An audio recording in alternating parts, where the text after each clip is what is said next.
Welcome to Corvette Today, the show that talks about everything Corvette, with your host, Steve Garrett, lifetime member of the National Corvette Museum, president of the Corvette Club of Kansas City, Missouri, and radio disc jockey at the #1 radio station in Kansas City for over 45 years.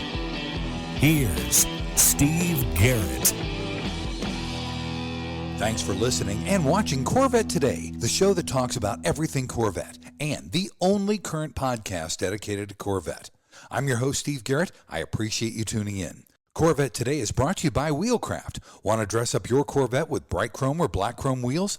Visit wheelcraft.com and learn about their advanced PVD chrome finishing. They can refinish your wheels or offer a wheel exchange for most models, and it comes with a 5-year warranty. Visit wheelcraft.com today or call them at 833-840-5334. You can listen to Corvette Today on all podcast platforms. You can also listen on your smart device. Just say, "Hey Google," or "Alexa, play the podcast called Corvette Today," and you're connected. And be sure to visit the Corvette Today website. It's CorvetteToday.com. You can access everything there, including the Corvette Today merchandise store. You can also join our Corvette Today Facebook group there as well. Also, make sure you sign up for the Corvette Today emails, notifications, and updates at CorvetteToday.ck.page. And if you like YouTube, be sure to subscribe to our Corvette Today YouTube channel. See all Corvette Today episodes on YouTube as well. And be sure to patronize our flagship sponsors of Corvette Today, MidEngineCorvetteForum.com, the forum that focuses on the new mid-engine C8 Corvette. Meet a lot of fellow Corvette enthusiasts like yourself at MidEngineCorvetteForum.com. Soul Performance Products. Developed and manufactured in the United States, the Soul Performance Products exhaust portfolio has been tailored to elevate the experience of the world's most exciting sports cars, including the latest generation of the Corvette. Soul Performance Products at SOULPP.com, the official performance exhaust of Corvette Today. Aerolarri Wheels, a true forged wheel with over 20 unique styles to choose from for your C8 and wide-body versions of the C7, C6, and C5 Corvette. It's an amazing value, starting at only $23.88 for a set of 4 fully forged wheels. And use the promo code CT111 and get $100 off your purchase. Visit Aerolarri.com. That's AEROLARRI.com. And use the promo code CT111 for your $100 discount. Ciocca Chevrolet. If you're a Corvette enthusiast, and I know you are since you're listening and watching Corvette Today, you need to know about Ciocca Chevrolet.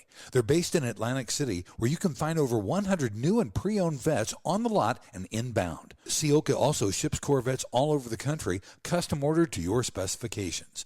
They're staffed by experienced pros who can answer all your questions. So don't compromise. Visit CioccaCorvette.com. That's CIOCCA Corvette.com to find out more. Chevrolet. Together, let's drive. And a shout out to Canadian Corvette Forum and Corvette Forum, welcoming Corvette enthusiasts from around the world. My guest on today's show is the former GM executive who helped shape Corvette into what it is today. He's brought over 5 decades of executive leadership across many industries and functions, and he did much of Corvette's product planning too, which includes getting approval for the C4 Corvette and the ZR1. His name is Don Runkle. Don, welcome to Corvette Today, my friend. Well, Steve, looking forward to the interview. Enjoyed your show all the time. You do a great job. The Corvette fans are lucky to have you. Thank you, sir. You are too kind. I appreciate all the kudos. Don, first off, I usually do this with my guests. Tell me about your upbringing. Tell me where you grew up. Did you have any siblings? And did you come from a car family? Well, it's interesting. I have a totally unimpressive upbringing. I grew up in sort of central Pennsylvania in a town that had about 50 people in it called Piketown. Every day I walked across the Appalachian Trail. Not many of your guests will be able to make the claim that I started my education in a one-room schoolhouse with outdoor johns. Wow. You can tell I was a late birth in my family. My dad, unfortunately, died when I was, about 11 years old, and my brother, who actually fought in World War II, he was substantially older from my dad's first marriage, so he was like 25 years older than me, and he basically, from that time on, watched over and took me hunting and shooting guns and lots of stuff like that, and a lot of car stuff. So in my early days, I tinkered with bikes and lawnmowers and motorcycles, lots of mechanical tinkering, sort of had that mechanical aptitude. And so that's how it started. And from there, I, went on to be much more interested in cars and so forth, and somehow stumbled into a job at General Motors and did lots of good stuff. And the rest is history, right? Right.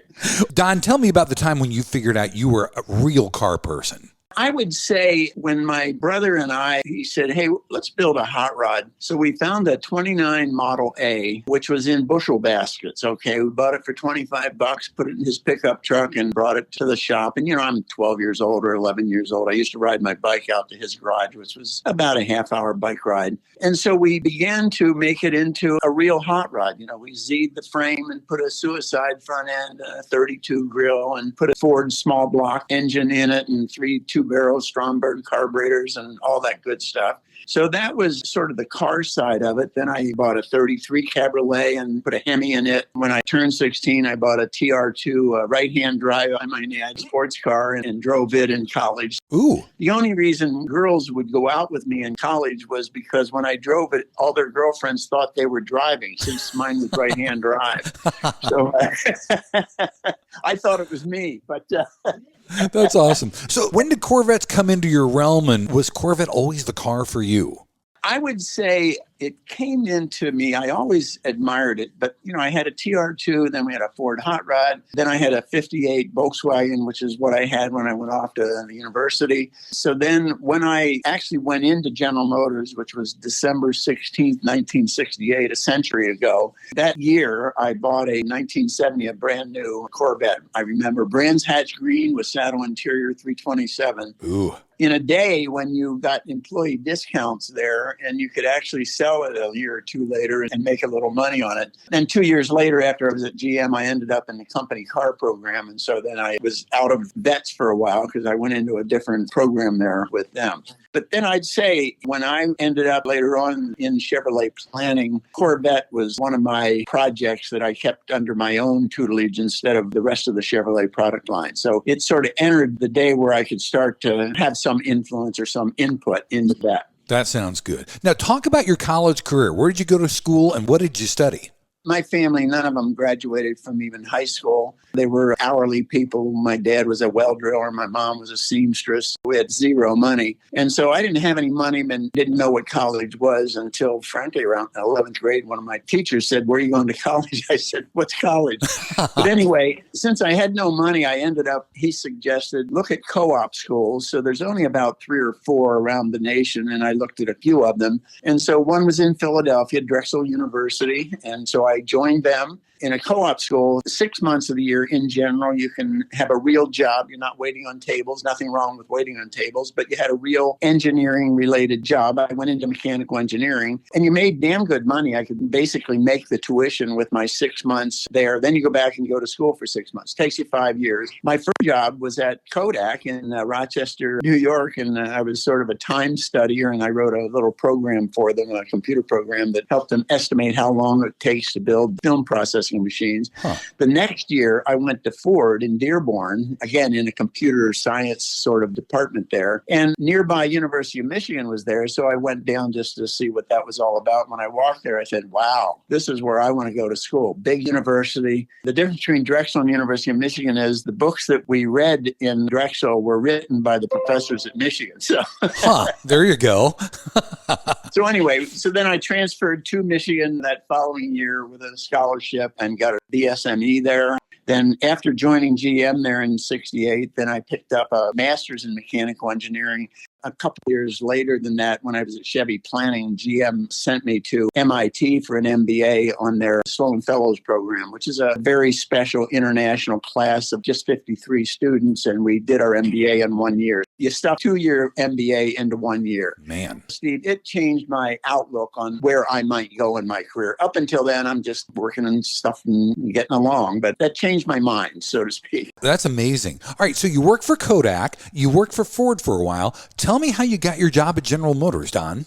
Well, it's interesting at University of Michigan, my advisor there, everybody had an advisor assigned to him, was Professor David Cole. So David Cole's father was the famous president of General Motors, Ed Cole. Oh. And he was, as you recall, the developer of the Chevy small block. Right. And he had a very special relationship with Duntov and also a fellow named Claire McKeegan. Now, Claire was number 2 at the GM design staff. Quite frankly, he was head of all Chevy design. And think of this, from 54 through 1965. Think of the cars through there, right? Yeah. The 55 Chevy, the 57 Chevy, the 58, the 50, all those. Yeah. And then he went on to become head of Opel Design.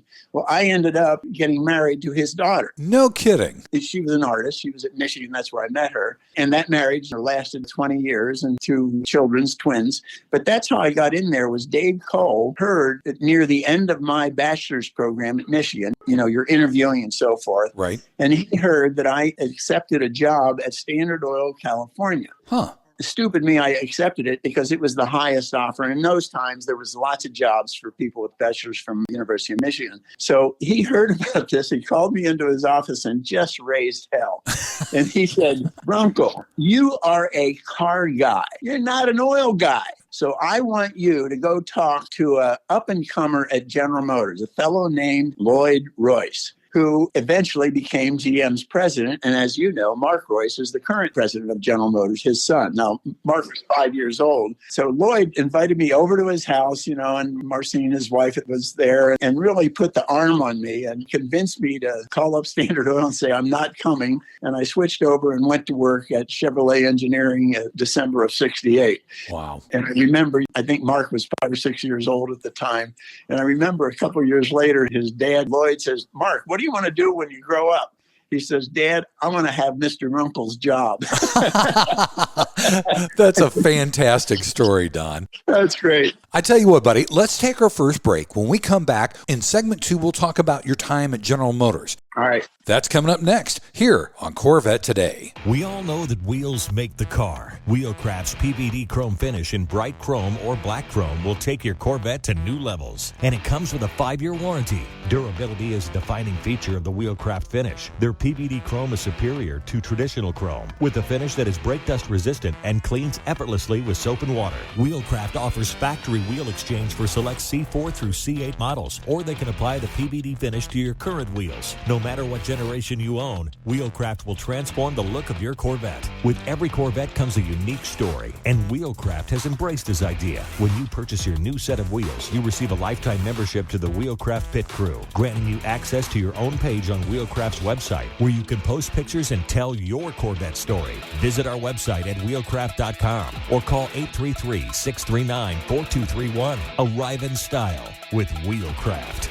The Radiator Grill Store offers C8 Corvette A-pillar wind diffusers in beautiful carbon fiber or OEM gloss black that help reduce wind buffeting when a window is open. Easy installation and OEM fitment. Plus, get 10% off your total purchase with the promo code CT10 at radiatorgrillstore.com. The National Corvette Restorer Society is celebrating its 50th anniversary this year. 50 years of affirming and promoting the preservation and restoration of the Corvette. 50 years as the foremost Corvette collector car organization for building value with its prestigious awards. Have you ever considered joining NCRS? Over 70,000 people have. We're so much more than just the nuts and bolts. The NCRS flight judging program can and often does increase the value of America's sports car by researching and publishing the leading tech manuals and judging guides for the 1953 through 2007 Corvettes, by training the best judges and by hosting local, regional, and national judging events. And when you join, you'll get award-winning magazines like Corvette Restorer and Driveline all throughout the year. Joining is simple and easy. Just go to ncrs.org and sign up. There are NCRS chapters all throughout the U.S. and all around the world. Chances are there's a local chapter near you. So join NCRS today at ncrs.org. We come for the Corvettes. We stay for the friendships made along the way. When you want to buy a Corvette, or any Chevrolet for that matter, get yours from Hendrick Chevrolet Shawnee Mission, located in Kansas City. Hendrick Chevrolet is the largest Corvette dealership and showroom in the Midwest. With a knowledgeable sales staff and Corvette sales specialists on hand, they'll help you build the Corvette of your dreams, and they ship nationwide. With Corvette certified master mechanics on site and a huge parts department with over 24,000 parts and $2 million in inventory, Hendrick Chevrolet is well equipped to take care of your every need. From sales to service to collision repair, Hendrick Chevrolet has you covered. Visit ChevyUSA.com or call 913-384-1550. You're listening and watching Corvette Today with Steve Garrett. Thanks for checking out Corvette Today on podcast and YouTube. It's the only current podcast dedicated to Corvette. Corvette Today is brought to you by Wheelcraft. You want your Corvette looking its best? Well, dress it up with bright chrome or black chrome wheels. Visit wheelcraft.com and learn about their advanced PVD chrome finishing. They can refinish your wheels or do a wheel exchange, and you get a 5-year warranty. So visit wheelcraft.com today or give them a call, 833-639-4231. I'm your host, Steve Garrett. With me is Don Runkle, a former GM executive with some great stories. In segment number 2, we're going to talk about Don's time at General Motors. Don, when you first got to GM after that arm twisting there at the big guy's house, what was your first job when you got to General Motors and then the other ones thereafter? Well, as I said, Lloyd hired me and was my mentor then for, it seems like, life. He stuck me into a role in their advanced computer systems area, and I started writing computer programs to simulate barrier crashes. As you know, to qualify for cars, there's got to run into the barrier, and there's a steering column penetration, all kinds of stuff you got to pass. Right. Well, I, with another researcher in research, developed a program to simulate that on a computer. So I ended up crashing several thousand vehicles on the computer. So that was the first one. For a couple of years, I probably wrote, 5,000 computer programs inside of that thing, because that was a very sophisticated analysis program and just what a mechanical engineer ought to be working on. Sure. Then following that, Royce opened a lot of doors for me. He was a mover, and so he moved every 2 years. And quite frankly, about every 2 years, unexpected, he'd call me up and say, hey, I got a new spot for you. It just became one job after another. And after being on a job for about 2 years, I could always count on him moving me from a job that I was just getting comfortable with and knowing something about to a job that I had no clue what it was all about. He took me from being chief engineer at Camaro. He says, hey, tomorrow you're going to show up and run Buick engines. I said, Lloyd, I'm sort of a hack at engines. He said, you'll figure it out. That's amazing. Now tell me the story about how you got to start working on Corvette then. Yeah, so one of the roles was in the Chevrolet planning. That's where I went to MIT out of there. When I came back, I went through the Vega program. I was chief engineer at Camaro and a bunch of other stuff. But when I was in product planning and came back from Sloan, they made me head of Chevrolet product planning. There was a passenger car side, there was a truck side, and a manufacturing side. As part of that, I had all the Chevrolet car platforms as a planning standpoint. But I kept Corvette to myself, so to speak. I always had a fascination with it and always liked racing and things like that. And so I kept it to myself. And then after selling what we call the 84 C4 program to the GM product policy group, that was the top level group of the chairman and the CEO ours, I always kept my fingers in the bet for the rest of my time at General Motors in terms of concept bets, mid-engines, and all kinds of different approaches to that. Always with the engineering department. Dave McClellan and I became great friends to this day. He's the guy that replaced Duntoff. When I was chief engineer at Camaro for a short time there, right near Duntoff's end, I shared a 3-office suite with Duntoff. So wow, nice. So I really go back there. That's awesome. So it was in that area. So with all the racing, Daytona, Le Mans, the GTO Corvettes, the showroom stock program, the ZR1 came up with the one we did with the Lotus, Tony Rudd and that gang. So I always kept my fingers in that stuff. But it all started as part of Chevrolet planning and started with getting the C4 program approved. That's really cool. Now, you mentioned you were chief engineer for Camaro, but at 39 years old, Don, you were already the chief engineer of Chevrolet overall. Wow, that's amazing. And then you were GM's vice president of advanced engineering and the director of advanced vehicle engineering as well, weren't you? Yeah, that's right. Like I said, I could probably plot those all out. About every 2 years, it was a different role. But my first chief engineer role was on the Camaro. Royce moved me in there, and we did the 82 Camaro, which won car of the year that year. Then on from that was some of the other things. Then I ended up back as chief engineer of Chevrolet during the big reorganization of General Motors, and then moved on to advanced vehicle engineering. And then I became vice president of General Motors in charge of advanced engineering. And I like to always brag that I was that in those days. It's much different these days. I was the third youngest vice president ever. John DeLorean was number 1 at 40. John Belch was number 2 at 41. And I was number 3 at 42. That's amazing. Congratulations, my friend. That's awesome. Now I think you can become a vice president when you're 22 years old over there. But in those days, to be a vice president, it was a big deal. You know, you're in the top 20. I think it still is, to be honest with you. I think it is. At least to me, it is. It's a good job. It is. Now, you came to Corvette at a very monumental time, as we talked about. You were part of the C4 launch. We lost an infamous year there in 1983, didn't we? That's right. Yeah. We started working. It took forever in terms of years to get the C4 up and running. The Corvette's volume had fallen off precipitously. There was even some rumor that, okay, we might drop the Corvette in those days. Dave McClellan had already taken over from Duntoff on the Corvette program. And so it was just time to do a new Corvette. So we worked on this program for years, the planning of it and so forth. And to Dave McClellan's credit, he continued to push to move the Vette to simply a different level. The way I like to put it, to be able to run with the big boys, the Ferraris and Porsches and all those guys, and not ever have to. Corvette for many years always had to apologize for something, right? Right. It had a live rear axle, or it didn't have this, or it didn't have that. To Dave's credit, and I was solidly behind him from a planning standpoint, he said, let's do a bet that we don't have to make any apologies for. I don't know if we're going to be the fastest car out there, but we're going to be able to run with all of the fastest cars. And I thought that was a great way to go. Yeah, definitely. And the C4 represented a huge upgrade in technology, didn't it? Yeah, that's right. It was a huge task when I went to the product policy group. And again, this is the top brass, the chairman sitting there, the CEO and so forth. And I'm walking in there to make the presentation, okay? And cheerleaders, you know, McClellan and these guys are all there in the program. I went in and presented a slideshow of the history of Corvette and what it meant to General Motors. And quite frankly, I shamed them into approving this. I said, ladies and gentlemen, it would be a damn shame if this were the group that decided to not move the Corvette to the next level. Yep. And the slideshow had all these old 53 Vette things and concepts and all the great, great history, racing, and you name it. And Dave put together the engineering behind the change, because I'm going into a group that normally only approves program if there's a cost reduction in the program. Huh. Okay? Yeah. I'm going in asking, and usually it's like, can you save 25 cents on this and 30 cents on this? So can you save $32 on this new car program?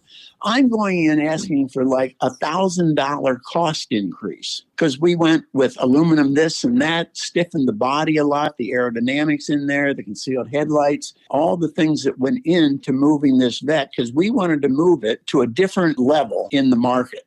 And we knew there was some risk there, because Corvette customers, as you know, are very loyal to that thing, and they're very protective of the Corvette. Oh, yeah. This notion of, okay, can we move this? Because we knew a price increase was going to be there.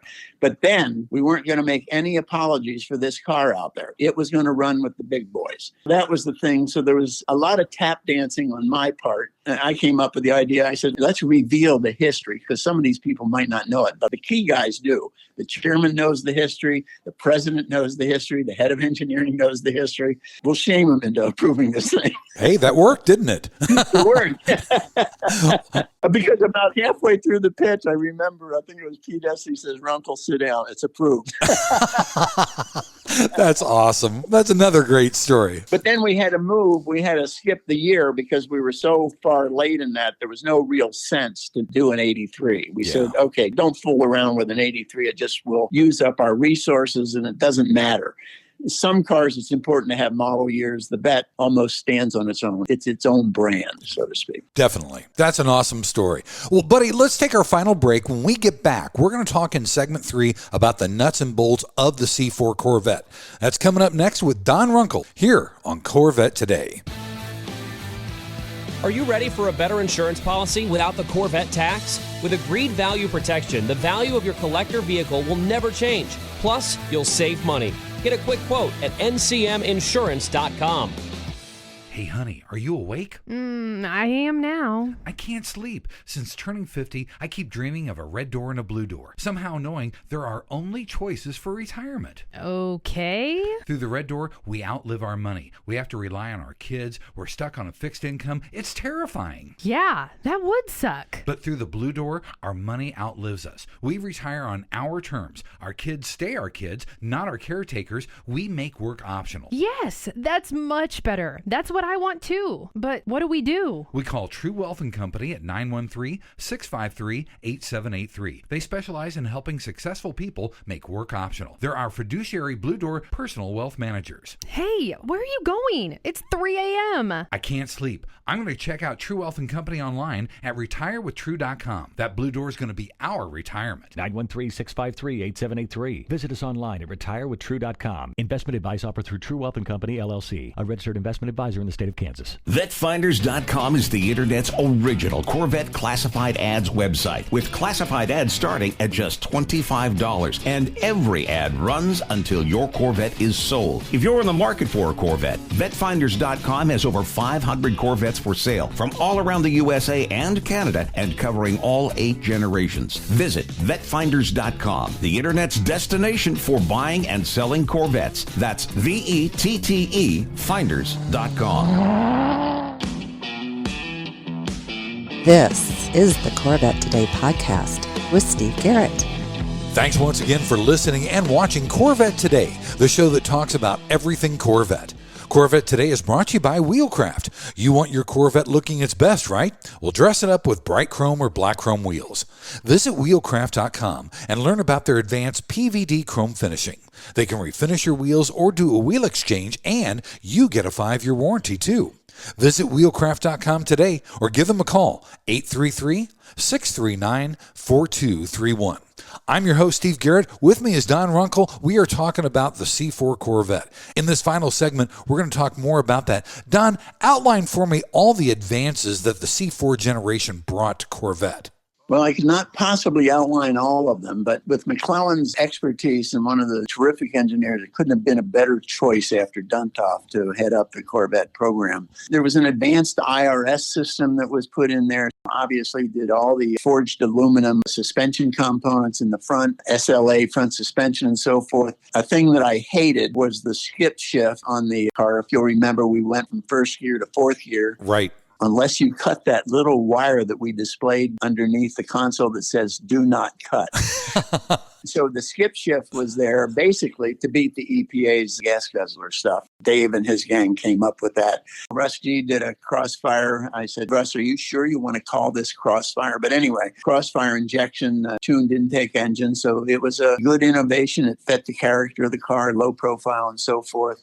Obviously the aero, my good friend Jerry Palmer did the design of the car, just did a remarkable job and had such a great relationship with engineering. Sometimes design and engineering don't get along, but that was a great team. McClellan's engineering enabled some of the aero things that he could put into that to get the wind cheating aero. Yeah. Obviously a dramatic stiffening of the chassis. The Corvette was not terrific in that category, so that was some of the stuff. I didn't particularly like it, but the instrument panel, with the liquid crystal displays and so forth, that was one of the things I would have done differently, but McClellan was all geeked up about it, so we did it that way. There you go. Yeah, that works. So those are some of the things that were in the product. Obviously, the concealed headlights and the overall appearance of it was just a dramatic change from before. And to this day, I still think it's one of the more beautiful Vettes that were out there. I agree, buddy. That's for sure. Now, we alluded to this in the second segment, Don, but tell me more of the inside, the backstory about the famous We Missed the Year of 1983. Yeah, it took a long time. There was some issues in and around bigger picture stuff. For the Corvette was under a bit of pressure as to whether it should continue or not and so forth. Because, General Motors here building, 10 million vehicles or something like that. Who the hell needs this 20,000 unit vet that takes a lot of resources and so forth? So there was that going on. So it took us a longer time than normal. And this was a big change because, as you know, we moved from the C3 to the C4 was probably the biggest change we had done. It just took a long time to get the engineering organized, to get the pitch presentation cleaned up so that we'd get sold because we're going in for a fairly substantial cost increase. And so we frankly just got late. We sat around, and I don't know where the idea came from, but says, why don't we just skip the damn 1983 and just go right to 84? The Corvette crowds, we don't sit around very long to make a decision, So it was done. That's funny. That's awesome. Now, I even found out that there was even talk about making the Corvette a V6 or a diesel at one time, and you stopped that. And I have to say thank you for stopping that. Well, I'm not sure I'm the only guy that stopped that, but we know that Lloyd Royce stepped in there, and Bob Stemple and myself, and obviously Dave. And we had run quite a few V6 Vettes in prototypes. McClellan had them running turbos and so forth. Mm-hmm. And some of the ones we did with the higher performance V8s turbos. And that actually led to now since deceased Reeves Calloway, who became a very good friend of mine, as we sort of turned over the twin turbo Corvette to Reeves because our view was that GM's never going to approve something with that much horsepower. So Reeves, why don't you do this? That's funny. So there was a lot of discussions. It's during the time where the EPA was going nuts over fuel economy. The Corvette's a poster child. It goes fast. It's got high speed, and it's a gas guzzling behemoth and all that sort of stuff.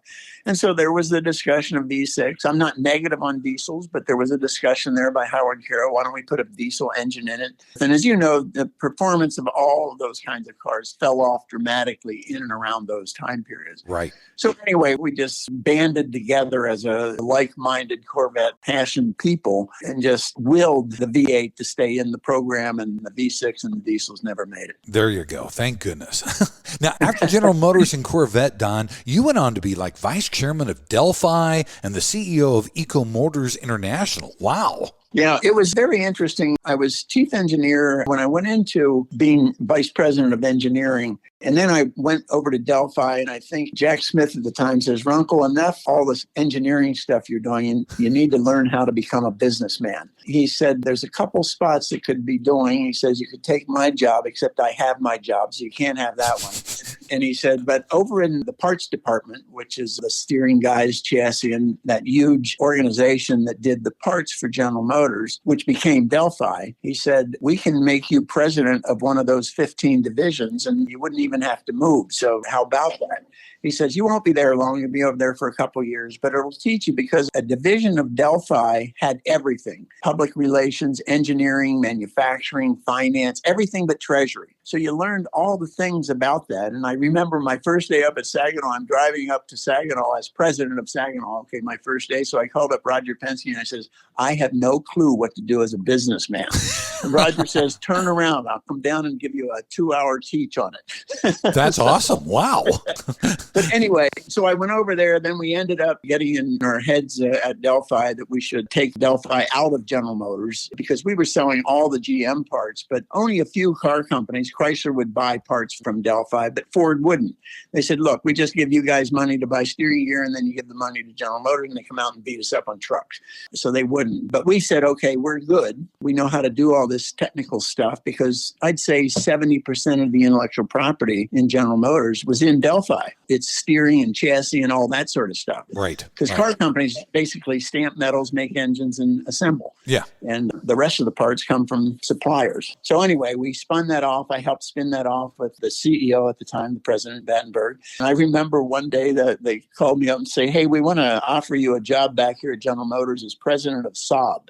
I listened to the pitch. It was pretty good. At that time, I was in a great spot over at Delphi, and they wanted to take Saab and go up against BMW. Huh. Okay. And I looked at Lou Hughes and I said, Lou, that's impossible. I said, there is no way this little car that New Hampshire school teachers buy, the Saab, okay, this eccentric little car, is going to go up against BMW. So I said, I think I'll stay at Delphi. Nice, nice. Then I went over there and then left Delphi. Eventually, I became vice chairman and ran engineering, manufacturing, all that. There you go. And then Vinod Khosla called me up and says, hey, I have this new engine company. You know, the guy that invented the engine, Peter Hoffbauer, he comes out of Volkswagen. So would you become the CEO? And I went from that and then did other venture capital stuff to stuff I still do today. Nice. That's awesome.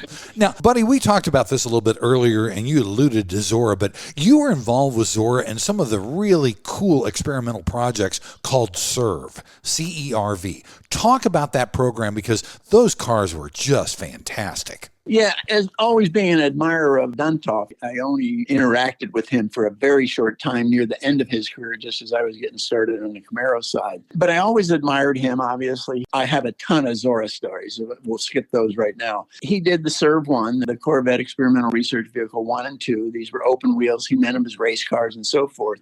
So many years later, when I was at Advanced Vehicle Engineering, I sort of got it in my head talking at the time we owned Lotus, and I became very good friends with Tony Rudd, who was the chief engineer of Lotus, did their Formula One team, and just a wonderful, wonderful person. And we became very, very good friends and ended up doing the ZR1 engine between the engine guys at Chevy and Lotus. And that's the one that became in the first ZR1, the 32 valve engine. Yeah. So we discussed what could we do as a tour de force to do another CERV. And I sort of had to call it the Corp Experimental Research Vehicle because I was not actually in Chevy at the time. Okay. Later, I think they renamed it the Corvette Experimental Research Vehicle, but that's probably a closely held secret. But anyway, and John Lamb, when he was at Road and Track, did just a wonderful article. And if you Google the CERV 3, it's just loaded out there with YouTubes and so forth about it. It was one of the many mid-engine concepts that were done for Corvette over the years. It was by far the most sophisticated concept vehicle of any kind of concept vehicle that GM had ever done. So it was a fabulous product to work on because basically between us and McClellan and Tony Rudd, we said, we're going to put everything we can think of in this vehicle. And we actually did a presentation to ourselves saying, could we actually do a supercar? And I remember Gordon Murray called me up one day and he came over to the auto show and he says, I'd like to see your CERV 3. This is before he was doing the McLaren stuff. Wow. Because the car, when you look at it, mid-engine, put the ZR1 engine in it, the aluminum 32 valve with twin turbos. I think it's reported to be at 600 horsepower. I think we were closer to 800. Wow. It had four-wheel drive, four-wheel steering, the Lotus active suspension, which is still the most phenomenal suspension system ever. Ayrton Senna won the Detroit Grand Prix with active suspension on his Lotus at the time. So we put that in there. It had throttle kickers. So just before the wheels would break loose, your gas pedal would sort of kick in your foot and say, hey, if you push any harder, these wheels are going to break traction. So just have that in mind. Huh. And so we had force vectoring controls. So we know each wheel, where it was and what it was doing, and could apply the right amount of power to that wheel. And since we had control of the suspension and the steering and the drive, we could put the power there. We could steer the rear wheels as well as the front wheels. So it had a phenomenal capability in terms of just dynamic control. It was there. You can read about John's article, Lamb's article. You can dig that out. It probably was the best coverage of it. But there must be 1,000 articles out there on this car. It's sort of the mid-engine car that wasn't. Yeah, absolutely right. And I love the look of it. The whole CERV project from CERV 1, CERV 2, and CERV 3 was fantastic. It was a great idea. And Jerry Palmer did the design of the CERV 3 and obviously C4 and C5 and so forth. You know, in my day with all the various teams, I had the terrific responsibility to lead. We did the first contemporary electric vehicle, the Impact, which turned out to be the EV1, hybrids, gas turbines, cambering machines, the lean machine, the ultralight, which we did with Bert Rutan. I just got off the phone with him this morning, actually. Wow. Which was 100 mile per gallon, 4-passenger vehicle. We did it because we said, hey, at 100 miles per gallon, it doesn't matter what gasoline costs. Right. You'll spend more money on Starbucks. Yeah. And just on and on. The Sun Racer, when we went to Australia and we won the race, and second place came in 2.5 days after we did. These were all terrific projects for engineers to show what could be. That's what a concept car is to be, to push the envelope. Yeah, absolutely right. And buddy, congratulations are in order for you. We just found out that you've been nominated for the Corvette Hall of Fame. That is outstanding. Well, thanks a lot. We'll see what happens here. I referred to mine, I think, in Section 1, Claire McKeegan, who has had all those Corvettes in there. He actually didn't get inducted until after he died. So I hope that's not true for me at the Corvette. That's funny. Well, Don, thank you so much for taking the time to be on Corvette Today. It has been an honor and a pleasure having you on the show. My pleasure. A lot of fun, and keep doing what you're doing. Thanks again for listening and watching Corvette Today. And be sure to tell your family, friends, and other Corvette enthusiasts about the Corvette Today show. And thanks to our sponsors, Wheelcraft. Want to dress up your Corvette with bright chrome or black chrome wheels? Visit wheelcraft.com to learn about their advanced PVD chrome finishing. They can refinish your wheels or offer a wheel exchange for most models, and it comes with a 5-year warranty. Visit wheelcraft.com today or call 833-639-4231. Soul Performance Products at SOULPP.com, the official performance exhaust of Corvette Today. Ciocca Corvette at CIOCCA-Corvette.com. True Wealth and Company at RetireWithTrue.com. Also, Aerolarri Wheels. Get $100 off your purchase with the new promo code CT111 at Aerolarri.com. And Hendrick Chevrolet in Kansas City at ChevyUSA.com. Thanks for checking out Corvette Today on podcast and YouTube. If you'd like to contact Steve with ideas for Corvette Today, you can email him at stevegarrettdj@gmail.com. Garrett has 2 R's and 2 T's. That's stevegarrettdj@gmail.com. Also, sign up for email notifications at corvettetoday.ck.page. Follow Steve and the show on social media on Facebook, Instagram, Twitter, LinkedIn, and Threads at Steve Garrett DJ. Thanks again for listening and watching Corvette Today.